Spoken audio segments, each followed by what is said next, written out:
Goeienaand en welkom by die Weersentrum.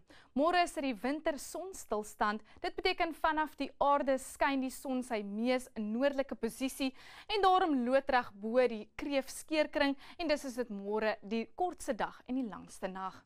Op ons satellietbeeld kan ons sien ons het twee koufronte wat oor Suid-Afrika beweeg. Die twee reëne beweeg nou oor die Wes-Kaap en het vandag reënbuie veroorsaak oor die suidweste. As gevolg van die eerste koufront is daar môre 'n hoogvatdruk wat baie wolke en motreën inbring vir KwaZulu-Natal en die Laagveld van Mpumalanga. Ook as gevolg van die twee koufronte sal dit ysig koud wees vanaand en 'n koue dag môre. Meestal bewolk môre in KwaZulu-Natal met ligte motreën teen tye. Dit sal ook 'n koue dag wees met net 14 grade vir Pietermaritzburg.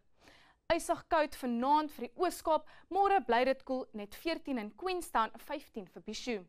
Ook 15 môre vir Mossel Bay, George en Pietermaritzburg Bay, 'n koue dag vir Beaufort Wes met net 13 grade. Koud vanaand oor die Wes-Kaap, so klein bietjie warmer môre met 'n maksimum van 17 in Kaapstad, Woester en Robertson, 19 vir Vredendal. Dis ysig koud vanaand in die Noord-Kaap onder vriespunt vir die suidelike dele, miskolle môreoggend in die ooste. Môre is dit sonnig, maar dit bly koel met maksimum temperature net rondom 15. Ook miskolle môre oor die westelike dele van die Vrystaat, die res van die dag sonnig maar koel, 15 in Bloemfontein, net 12 vir Zastron. Noordwes koel vanaand, bly ook koel môre met net 19 grade vir Ventersdorp en Potchefstroom. Gedeeltelik bewolk in die Laagveld van Limpopo, 'n maksimum van 25 in Modimolle, Mokopane en Phalaborwa.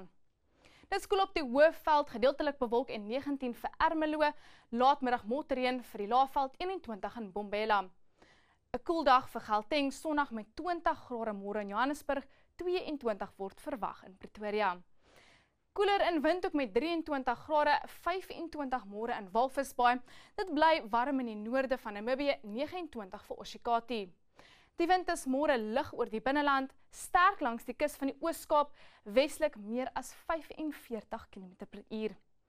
Woensdag bly dit gedeeltelik bewolk en koel in KwaZulu-Natal, motreën in die oggend in die Laagveld net 18 grade in Bombela.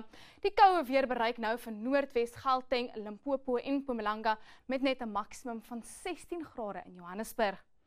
Donderdag is dit 'n droë dag oor Suid-Afrika, sonnig vir die binneland en ooste, gedeeltelik bewolk vir die suidweste, Kaapstad 22 grade, koel vir Johannesburg met 17 en 19 vir Pretoria. Dis al van my af, geniet jou aand.